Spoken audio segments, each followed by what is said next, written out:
خیر میں یہ عرض کر رہا تھا میرے بھائی کہ سیرت کے عنوان سے چند باتیں آپ کی خدمت میں پیش کروں گا. میں دیکھیں نبی صلی اللہ علیہ وسلم کا جو سب سے بڑا ہم پر احسان ہے نا، آپ نے انٹروڈکشن کروایا خالق کا.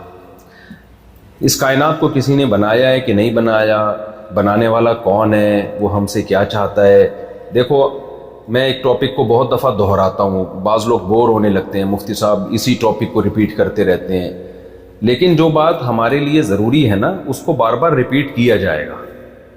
کچھ چیزیں نالج کے لیے بیان کی جاتی ہیں، وہ بار بار ریپیٹ نہیں کی جاتی. کچھ چیزیں ہوتی ہیں دماغ میں اتارنے کے لیے بیان کی جاتی ہیں، وہ جب تک بار بار ریپیٹ نہیں ہوں گی نا تو وہ دماغ میں اتریں گی نہیں. آپ لوگ ماشاءاللہ کینیڈا میں خوشحال زندگی گزار رہے ہیں، یہاں آپ لوگ اللہ کو بھولیں گے کیونکہ پیٹ بھرے ہوئے میں اللہ کو یاد رکھنا بہت مشکل کام ہوتا ہے. یہاں کھڈے نہیں ہیں. کراچی میں نے ایک انٹرویو دیا تھا پوڈ کاسٹ میں، اس میں میں نے بتایا تھا کہ کراچی میں کھڈے زیادہ ہیں، روڈ کم رہ گئی. کہیں روڈوں میں کہیں کھڈوں میں ہمیں تھوڑی تھوڑی سی سڑک نظر آتی ہے. اور ایک سانس زندہ ہو گئی تھی، یہ بھی میں نے واقعہ سنایا تھا، یہ سچا واقعہ ہے. ہمارے دوست کی سانس زندہ ہوئی ہیں کھڈوں میں. کوئی اور زندہ ہو جاتا ہے چلو یار ٹھیک ہے یار، لیکن آپ خود سوچو کہ باپ زندہ ہو جاتا، ماں زندہ ہو جاتی، سانس کھڈے کی وجہ سے زندہ ہوئی ہے. اب ان کو سمجھ میں نہیں آ رہا تھا کہ اللہ کا شکر ادا کروں یا اس کو آزمائش سمجھوں میں. تو باقاعدہ تمبو لگا کے نا لوگ بیٹھے ہوئے تھے باہر کہ جنازہ آ رہا ہے. وہ کھڈے میں بولے وہ سکتا ہوا تھا، ڈاکٹر بھی سمجھے کہ شاید انتقال ہو گیا ہے.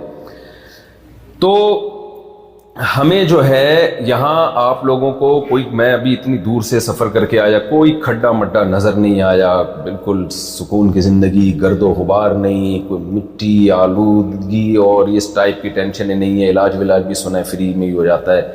تو بہت ساری سہولتیں ہیں آپ کو. تو دیکھو جب انسان کا پیٹ بھرا ہوا ہوتا ہے تو وہ سب چیزیں یاد رکھتا ہے. بھولتا کس کو ہے؟ بنانے والے. میں نے غریبوں کے ہاں دیکھا ہے ماں باپ کو یاد رکھتے ہیں، مالداروں میں ماں باپ کو یاد رکھنا مشکل ہوتا ہے. مالدار بچوں کے لیے، غریب بچے اب ماں باپ کو یاد رکھ لیتے ہیں. بہت سے مالدار بھی رکھتے ہیں، میجورٹی کی بات کر رہا ہوں. نبی صلی اللہ علیہ وسلم نے ارشاد فرمایا کہ جنت میں دولت مند لوگ کم ہوں گے، غریب لوگ جنت میں زیادہ ہوں گے. یہاں آپ نے کینیڈا میں دولت کے فضائل تو بہت سنے ہوں گے، غربت کے نہیں سنے ہوں گے آپ نے. تو میں کچھ غریب بنانا نہیں چاہتا میں آپ کو. شریعت میں پیسہ کمانے کا حکم ہے. المؤمن القوی احب الی اللہ من المؤمن الضعیف. رسول اللہ صلی اللہ علیہ وسلم نے فرمایا اللہ کو طاقتور مومن کمزور مومن سے زیادہ محبوب ہے. تو طاقت اکنومیکلی بھی ہوتی ہے، جسمانی بھی ہوتی ہے، کسی بھی لحاظ سے آپ پاورفل ہیں تو آپ اللہ کا زیادہ قرب حاصل کر سکتے ہیں. اس کی بہت سارے دلائل ہیں، بہت ساری وجوہات ہیں. تو شریعت کبھی بھی نہیں چاہتی کہ آپ غریب بنیں اپنی مرضی سے. شریعت کبھی بھی نہیں چاہتی آپ کمزور بنیں اپنی مرضی سے. شریعت آپ کو مضبوط دیکھنا چاہتی ہے، اسٹرانگ دیکھنا چاہتی ہے، صحت کے لحاظ سے بھی. تو لیکن یہ ایک حقیقت ہے، گراؤنڈ ریئلٹی ہے کہ نبی صلی اللہ علیہ وسلم نے فرمایا. گراؤنڈ ریئلٹی اس لحاظ سے کہ ہم دیکھتے ہیں کہ دولت مند لوگوں میں عیاشی کا عنصر زیادہ ہوتا ہے. اللہ کو بھولنے کا عنصر، میرے ساتھ ساتھ سینٹنس آپ نے کمپلیٹ کرنا ہے، ٹھیک ہے نا. دولت مند آدمی میں اللہ کو بھولنے کا مادہ زیادہ ہوتا ہے. غریب اللہ کو یاد رکھتا ہے. کم لوگ ہیں، غریبوں میں بھی بہت بڑے بڑے فلمیں پائی جاتی ہیں، لیکن بہرحال دولت جب آتی ہے تو اللہ کو انسان بھولتا ہے. تو اللہ کو یاد رکھنا مشکل کام ہے جس آسائشوں میں آپ یہاں رہ رہے ہو. تو ایسے موقع پہ کیا ہوتا ہے بھائی، یہ اللہ کیا ہے، خدا کیا ہے، خدا ہم سے کیا چاہتا ہے، چھوڑو یار لائف کو انجوائے کرو. تو کبھی سوال دماغ میں آتا بھی ہے تو اس کا جواب نہیں ملتا. بہت دفعہ اللہ تعالیٰ نے محمد صلی اللہ علیہ وسلم کو اپنا میسنجر بنا کے دنیا میں بھیجا ہے، میسنجر آف گاڈ. اب اللہ کے ذمہ دو کام تھے. ایک اپنا تعارف کروانا، وہ اللہ نے کس کے ذریعے کروایا؟ یہ چیز ہمیں سائنسدان نہیں بتا سکتے، ہم ہر چیز سائنسدانوں سے پوچھتے ہیں. سائنس دیکھو کچھ چیزوں میں ہمیں گائیڈ کر سکتی ہے، ہر چیز میں سائنس ہمیں گائیڈ نہیں کر سکتی. آپ آدم علیہ السلام کی ہسٹری پوچھنا شروع کر دیں تو بھائی اس وقت تو تاریخ دان تھے ہی نہیں، وہ کیسے بتائیں گے آدم کو کیسے پیدا کیا ہم نے، آدم دنیا میں کیسے آئے اور انسان کے آنے کا مقصد کیا ہے. یہ سائنس کے ٹاپک نہیں ہے. کیونکہ جب آپ مادہ پرستی میں آتے ہو نا تو آپ مذہب سے نکلنے کی کوشش کرتے ہو. اور مذہب سے نکلنے کا مطلب کیا ہے؟ آپ محمد صلی اللہ علیہ وسلم کی تعلیمات سے انحراف کرتے ہو. اور آپ وہ لوگ جو مادی علم رکھتے ہیں آپ صرف انہی کو فوکس کرتے ہو. یہاں آپ کی نظر میں ڈاکٹروں کی ویلیو ہوگی, یہاں آپ کی نظر میں سائنٹسٹ کی ویلیو ہوگی, یہاں آپ کی نظر میں آپ کہو گے بھائی محمد صلی اللہ علیہ وسلم نے تو کینیڈا جیسا مدینہ نہیں بنایا تھا, اتنی آسائشیں نہیں تھی مدینہ میں جو یہاں کینیڈا میں. آج میں نیاگرا فال گیا تو لوگ جو ہے نا, میں نے جب لائیو ہوا تو لوگ کچھ سبحان اللہ کہہ رہے, واہ واہ واہ. کسی نے کہا بھائی یہ تو کینیڈا کی گورنمنٹ کا کمال ہے جو انہوں نے ایسی فال بنائی ہے, تو سبحان اللہ کیوں کہہ رہے ہو بھائی جان؟ یہ نیاگرا فال اللہ نے بنائی ہے, ٹھیک ہے نا. یہ آبشاریں کس نے بنائی ہیں؟ جب کینیڈا دریافت بھی نہیں ہوا تھا اس وقت بھی یہ آبشار تھی. ہاں کینیڈین گورنمنٹ نے اس کو تھوڑا سا مینج کیا, آرگنائز کیا, اور بہت تمیز سے اس کو لوگوں کی باڑ لگا دی, ورنہ پھسل بھی جاتے لوگ. تو ہماری گورنمنٹ شاید نہ کر پاتی ایسا. میں نے تو کہا یہاں لوگوں سے یار تھوڑی لائنیں انڈا موڑ کی طرف بچھا دو یار, یہاں سے پانی اتنا ہے, یہاں پہ ضائع ہو رہا ہے سارا یار. ہم وہاں پانی کو نل کا کھولو ہوا ملتی ہے, ہمیں پانی نہیں ملتا, سارا پانی یہ لوگ اتنا ضائع ہو رہا ہے یہاں پہ پانی, تو تھوڑا سا دے دو یہاں سے, بات کرو گورنمنٹ سے. خیر, تو یہ بہت ساری چیزیں میرے بھائی ہمیں سائنسدان نہیں بتائیں گے. اللہ, اس کائنات کو اللہ نے پیدا کیا, خدا نے, وہ ہم سے کیا چاہتا ہے؟ یہ سائنس کا ٹاپک کمپلیٹ کرنا ہے آپ نے جملہ, یہ تاریخ دانوں کا ٹاپک نہیں ہے. یہ بات سمجھنے کی ہمیں ضرورت ہے. ہم ہر چیز آج کے ماہرین سے پوچھ رہے ہیں, امریکہ والوں سے پوچھ رہے ہیں, کینیڈا والوں سے پوچھ رہے ہیں, جاپان والوں سے پوچھ رہے ہیں. بھائی جس نے ہمیں پیدا کیا ہے نا, یہ وہ بتائے گا ہمیں. دیکھو میں آپ سے ایک مثال دیتا ہوں. آپ یہاں کسی کمپنی کے تھرو آئے, انڈیا یا پاکستان سے آپ کو کسی کمپنی نے یہاں بھیجا, یہاں آ کے آپ سائنسدانوں سے پوچھ رہے ہو میں کس سلسلے میں یہاں حاضر ہوا. بے وقوفی والی بات ہوگی کہ نہیں ہوگی؟ ہر آدمی کہے گا بھائی تمہیں جس نے بھیجا ہے تو مجھ سے پوچھو یار تمہیں کیوں بھیجا ہے یہاں. ابا نے بھیجا ہے تو ابا سے پوچھو, ابا بتائیں گے میں نے پڑھنے کے لیے آپ کو بھیجا ہے یا کمانے کے لیے آپ کو بھیجا ہے. بیگم نے بھیجا ہے اور آپ یہاں کے دوسری شادی کر رہے ہو تو بیگم کہے گی نا خرچہ میں اٹھا رہی ہوں, سسرال نے آپ کو خرچہ دیا ہے, تو آپ کس سلسلے میں یہاں حاضر ہوئے آپ. تو وہ پھر ہم دوسری شادی پہ بچھاؤں میں یہاں تو انڈا موڑ پہ بیٹھ کے انشاءاللہ بات کریں گے. ہم یہاں پہ تھوڑا سا شریف بنا ہوا ہوں یہاں پہ میں تھوڑا سا, تو انلیگل ہے نا یہاں, تو میں تھوڑا شرافت کا مظاہرہ کرتا ہوں یہاں پہ. وہ کبھی چھاؤں میں انڈا موڑ آئے خوشبو لگا کے, تو انشاءاللہ پھر ہم اس پہ الگ سے ایک اور پیکج بھی ہمارے پاس اس بارے میں. تو یہ بات دماغ میں بٹھانے کی ضرورت ہے کہ بھائی جو کام کرتا ہے تو کام کرنے والے سے پوچھا جاتا ہے کہ آپ نے یہ کام کیوں کیا. کوئی بائک بنائی جاتی ہے تو جو میکینک ہیں یا جو بھی انجینئرز ہیں, میکینک ہیں جنہوں نے اس کو ڈیزائن کیا ہے, ان سے پوچھا جاتا ہے کہ یہ کیوں کیا ہے. تو آج انسان کے دماغ میں یہ غلط چیز شیطان نے ڈال دی ہے کہ ہر چیز کا جواب آج کل کے پڑھے لکھے اسکالرز کے پاس ہے. نہ, ہر چیز کا جواب ان کے پاس نہیں ہے. تو یہ دنیا میں بہت بڑے سوالات ہیں کچھ. تو دیکھو جس ذات نے اس کائنات کو بنایا ہے نا, جس ذات نے اس کائنات کو بنایا ہے, وہ چاہتا تھا کہ میں بتاؤں لوگوں کو, انسانوں کو بتاؤں کہ میں نے اس کائنات کو کیوں بنایا ہے. وہ چاہتا تھا کہ میں بتاؤں کہ میں انسانوں سے کیا چاہتا ہوں. تو اس کے لیے اللہ ڈائریکٹ ہم سے ہر ایک شخص سے رابطہ کرتا, خوابوں میں آ کے ہمیں بتاتا.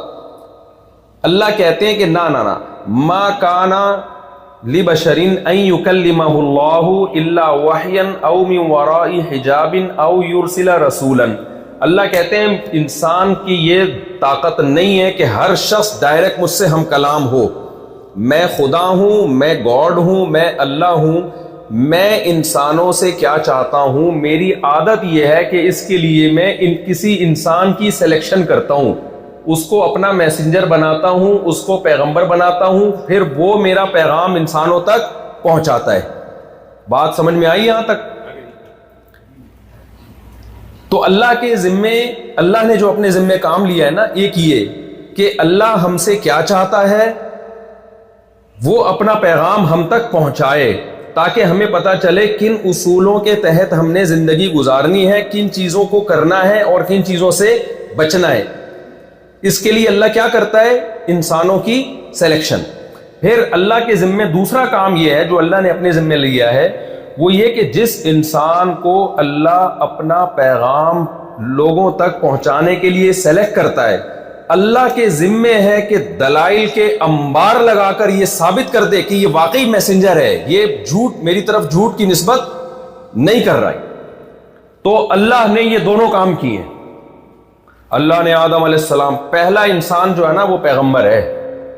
وجہ اس کی ہے کہ اگر پہلا انسان میسنجر آف گاڈ نہیں ہوتا تو اس تک خدا کا پیغام پہنچانے والا کوئی نہیں ہوتا۔ وہ کہہ سکتا تھا مجھے خدا ہم سے کیا چاہتا ہے، میں نیوٹن سے تو نہیں پوچھوں گا نا، وہ تو خدا سے پوچھوں گا، تو خدا تو براہ راست بات کرتا نہیں ہم سے، اور نہ اس نے کسی کو اپنا میسنجر بنایا ہے۔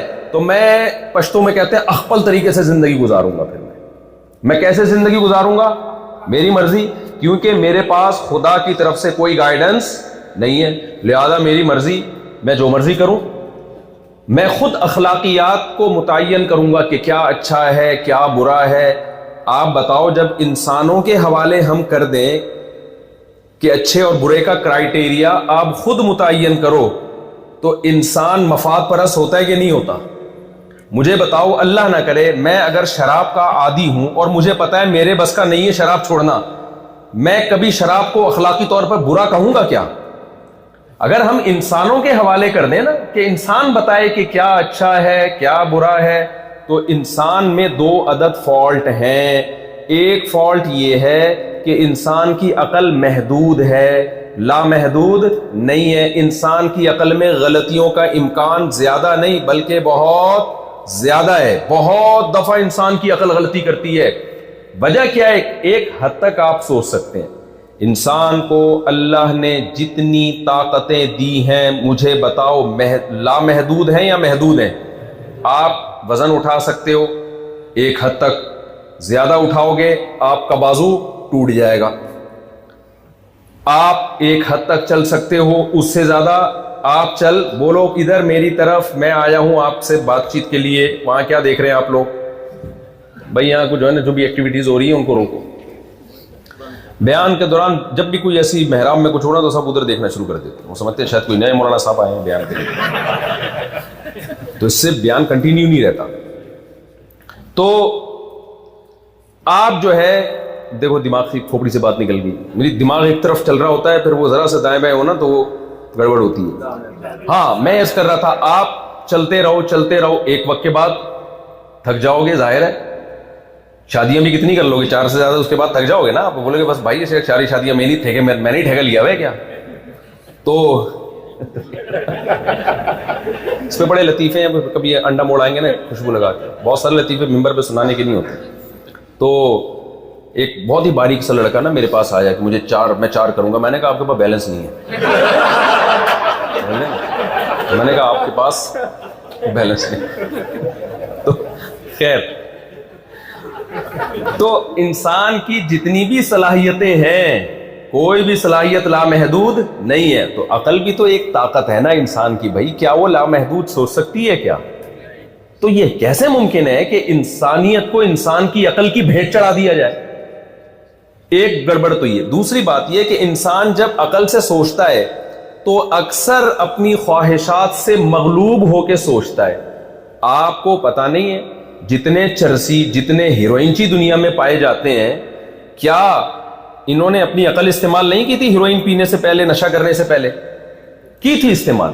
ان کو پتا تھا کہ یہ غلط کر رہے ہیں، ہم صحت کو نقصان ہوگا، لیکن عقل نے ان سے کہا کہ بھائی سب پیتے ہیں، ہم بھی کیا کر لیں، ہم بھی پی لیتے ہیں، بعد میں توبہ کر لیں گے، بعد میں علاج کر لیں گے، تھوڑا سوٹا لگا کے دیکھو تو صحیح۔ جتنے ہیروئنچی جن سے میں نے انٹرویو لیا ہے نا، وہ سارے ایسے ہی ہیروئنچی بنے ہیں کہ یار 2-4 دفعہ ٹرائی کرنے میں کیا حرج ہے۔ ان کو بھائی عقل سے کام لو۔ کتنے لوگوں نے 2-4 دفعہ ٹرائی کی ہے، اس کے بعد عادت پڑی ہے اس کی، لیکن ان کی عقل ان کو غلط گائیڈ کرتی ہے کہ بھائی ٹرائی کر کے دیکھ لو، بعد میں ہم اس کو چھوڑ دیں گے، پتا تو چلے کیا ہی۔ خودکشی کرنے والا عقل ہی استعمال کر رہا ہوتا ہے، وہ اوپر سے چھلانگ لگا کے گرتا ہے کہ میرے سارے غم اس طریقے سے ختم ہو جائیں گے۔ او بھائی زندگی سے بڑی کوئی نعمت ہو سکتی ہے کیا؟ لیکن وہ عقل کا غلط استعمال کرتا ہے اور اپنے آپ کو ہلاک کر دیتا ہے غموں سے بچنے کے لیے۔ حالانکہ غموں سے بچنے کے اور 20 طریقے ہیں، بہت سارے طریقے ہیں جس سے آپ ٹینشن لیس زندگی گزار سکتے ہیں۔ جتنے دنیا میں غلط کام ہو رہے ہیں یا غلط قوانین بن رہے ہیں ان تمام کے پیچھے کہیں نہ کہیں عقل کا غلط استعمال ہوا ہے. تو پتہ یہ چلا میرے بھائی کہ عقل کبھی صحیح استعمال ہوتی ہے اور کبھی غلط. تو انسان کی انسانیت کو کیا انسانوں کی عقل کی بھیٹ چڑھایا جا سکتا ہے کیا؟ عقل ایک حد تک تو آپ کو گائیڈ کرتی ہے. میں کوئی آپ کو بے عقلہ بنانے کے لیے نہیں آیا کہ آج سے آپ کہیں چلو مفتی صاحب نے کہا اب ہم عقل استعمال کرنا چھوڑ دیتے. ایسا نہیں کرنا ہے. لیکن پہلا انسان اللہ نے پیغمبر بنایا ہے تاکہ ایک انسان بھی دنیا میں ایسا نہ ہو جو یہ کہے کہ میں اپنی عقل سے فیصلہ کروں گا. نہ آپ کو گائیڈنس کہاں سے لینی ہے؟ اللہ سے. یہ بات آپ کو سمجھنے کی ضرورت ہے. خدائی ہدایت کے بغیر انسان کا بچہ نہیں بن سکتا. اب بڑے بڑے عقل مند الٹے کام کریں گے، کر رہے ہیں، کریں گے کیا؟